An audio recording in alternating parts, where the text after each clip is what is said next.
Today we're going to be talking about Unit 2. So we'll look at what are atoms, how do atoms interact to form molecules, and why is water so important to life. So let's start first with elements. Elements are going to be something that cannot be broken down into simpler substances by any ordinary chemical means. They form all matter, and elements are made up of atoms.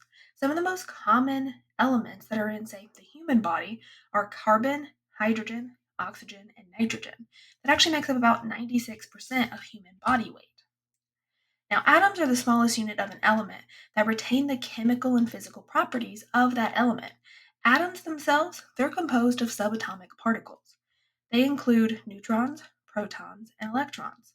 So the three subatomic particles, neutrons, protons, and electrons, make up atoms. Neutrons are neutral or uncharged. Protons have a positive charge, and electrons have a negative charge. But on the whole, atoms that we look at are neutral. Their positive and negative charges balance out. Here, let's look at two examples of atoms.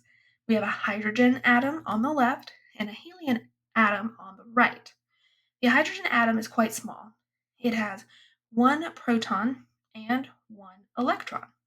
It has no neutrons. Protons and neutrons are found in the nucleus or the center of an atom, with electrons orbiting or circling around that central nucleus. We oftentimes call these orbitals electron shells, and they're actually three-dimensional, even though they're shown here in two dimensions. Helium is slightly bigger with two protons and two neutrons. Again, we can see those subatomic particles inside of the nucleus. They're central. And we have two electrons orbiting around that nucleus in the electron shells. For both hydrogen and helium, note that the positive proton number equals the negative electron number. So protons and electrons balance out the charges in a neutral atom. There's some other terminology that we want to look at, like atomic number. That's the number of protons in the nucleus. It's the number of protons for any atom.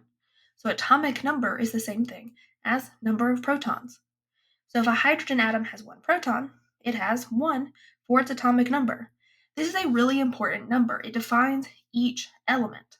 Remember, atoms make up elements, so it defines each atom.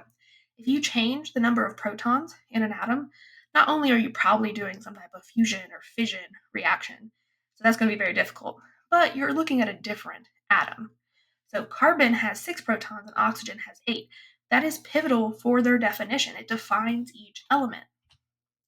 Here's a periodic table, and you can see some of the information you might find on a periodic table, like atomic number, the number of protons, the different chemical symbols, like C for carbon, or O for oxygen, or AR for argon. You also see another number reported on the periodic table. That is the atomic mass. And in general, the total mass of an element is protons plus neutrons plus electrons. But the electrons are so small, they don't really weigh anything. So the true equation for atomic mass is the number of protons plus the number of neutrons. Both protons and neutrons weigh 1 AMU or atomic mass units, and electrons are so small we say their weight is negligible. So you just want to add the stuff that weighs something together to get atomic mass. And that's just protons and neutrons. There's also something called an isotope. An isotope are atoms of the same element with different numbers of neutrons. They're distinguished by different mass numbers. Because their proton number stays the same, what's different among these isotopes is just the number of neutrons. And neutrons weigh something, so that will dictate a difference in the mass number. Also, keep in mind that nuclei and electrons come into play when we're talking about how the nuclei and electrons behave towards each other. The nuclei are actually there to provide stability, kind of attracts these negative electrons. Electrons are much more dynamic, and they can actually be involved in forming and breaking bonds. So here are some examples of different atoms. You have carbon, oxygen, phosphorus, and calcium. You can see they're varying sizes, carbon being the smallest here and calcium being the biggest. And some of them have multiple orbitals, even more than 2. That first orbital that is closest to the nucleus, here closest to that chemical symbol, it's actually going to only need 2 electrons to be stable. As you move further away from that nucleus, The electrons have higher or more energy.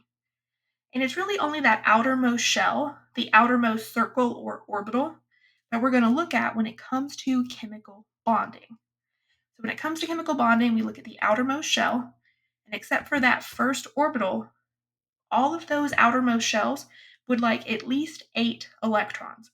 That's called the octet rule. So next we're going to look at molecules, which are two or more atoms together, and look further at different types of bonds.